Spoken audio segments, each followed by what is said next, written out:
So a year ago now, Operation Bluewave was well underway, and I thought it would be a good time to take a retrospective on that. If you aren't aware of Operation Bluewave, basically it was a grassroots fan initiative that I started in January 2012 to really just funnel all that excitement and energy from the Nintendo fan base uh, going into Nintendo's E3 2012 presentation, and really just give us something constructive and positive to focus on as we waited half a year for that event to come about. And I have to say, it was a very unique experience. It was rewarding. It was challenging. It was very positive. And I'm not at a time in my life anymore where I could really dedicate all the time and energy that I put into and running everything and coming up with ideas and talking to people and organizing people, but I just wanted to take a minute to talk about it. Looking back on it, uh, basically, I'm really just astounded by the reaction to it.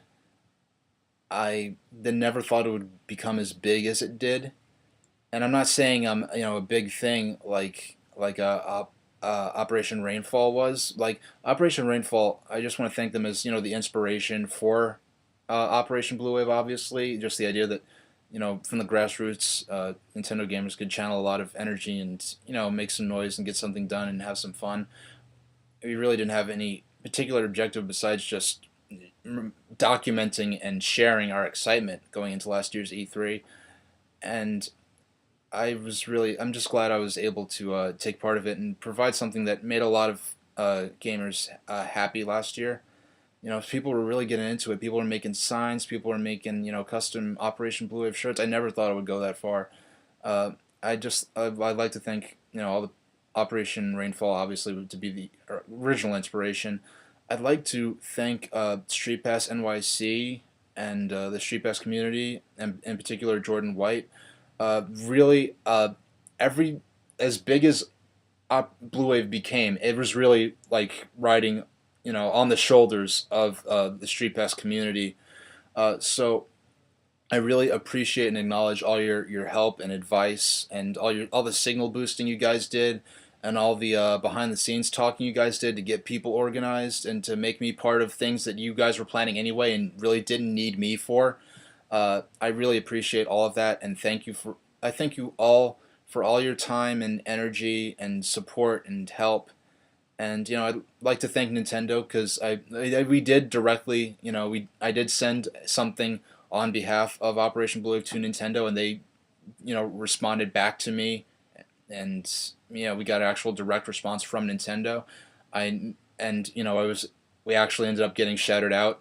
Operation Blue Wave got a shout out in the Nintendo World Store, right moments before the E3 2012 broadcast began, which was extremely awesome. So, we got some actual acknowledgement from, the officialdom within Nintendo in some extent or another. I'm just really grateful to the community. I'm glad I was able to provide something that was of service to the gaming community. And I'm not able to do something like Operation Blue Wave and go nearly full time into it again like I did last year.